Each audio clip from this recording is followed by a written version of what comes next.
Welcome to WPF Extended Datagrid screen. In this grid, we have a lot of features. Let's discuss these features one at a time. We have, if we hover on the grid header, we get this triangle ellipse, and if we select, we get distinct values from which we can select uh, rows pertaining to that filter.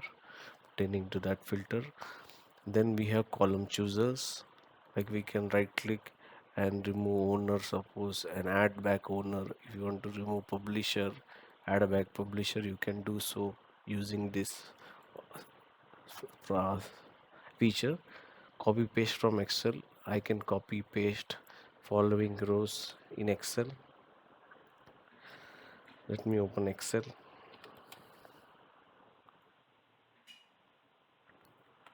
I can edit this bill, copy, Microsoft copy, Microsoft copy. I'll copy this field,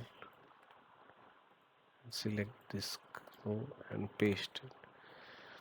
This is for copy paste to Excel. Sorting. So interesting feature has been added here by 3 times column header sorting. If you click once, it will be sorted ascendingly. If you click one more time, it will be sorted descendingly. If you click one more time, then there is no sort applied. And then there is concept of multi-column sort. You sort on the first column, then click on the shift key and click on the second column, so you will see the sort order 1 2 3 specified. Export to Excel is self-explanatory. If we specify path, and basically we can specify theme as well to export the information from the grid. When you click on export, following information is exported based on the theme which was selected. Similar to that, we have export to PDF. When you click on export, a PDF will come up with exported values. Similar to this, we have CSV format export, exporting Excel. Excel will open. This is the Excel for CSV. We have another feature which is called column splitter. Like basically, this decides the area where the scroll bar will not be available on the left side but will be available on right hand side for scrolling, and the left hand side will have a fixed columns. Footer, we are in this feature we are showing row count footer 203 to show summary of the rows.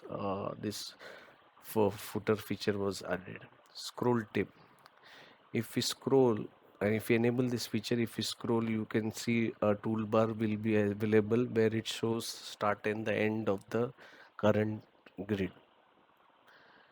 There is one more feature where you can drag and drop rows on the fly in the grid like this. Frozen rows, you can have a concept of frozen rows. The top 5 here are frozen, and bottom all are scrollable, and we can change this by changing the value to 8 and then checking the scroll bar is going down. The top 8 columns are fixed. Row numbering, if no numbering feature is enabled, we see row numbers on the row header.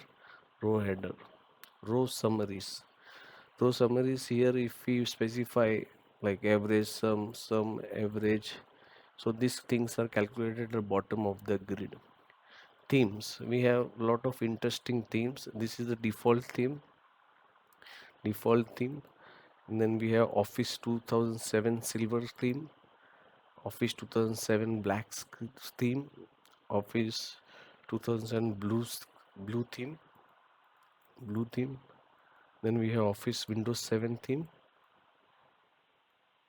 Then we have orange dark explorer theme. We have system theme, And at the end we have electronic media theme grouping. For grouping, we can basically add a group by column by clicking on this plus button, and the grouping will occur based on the. If you want to remove any specific column from grouping, you can click on the cross button on the group header. Group header. This is how you will be able to group the parent-child relationship. Saying information to the grid, this is important because we want to serialize deserialize the state of the grid uh, when screen opens up or while screen is closing. So get screen information, this will store all the information required for grid perspective, column perspective in this XML format. And if we change the value to suppose 107, I cannot change it. Set column add, so this same column information will be edited in the grid. The documentation and XAML or is code base is available in this same .NET test client, and you can readily download and basically check this WPF data grid, which is available in freely. I will mention the grid URL in the description box and the NuGet package name. Yeah, thank you.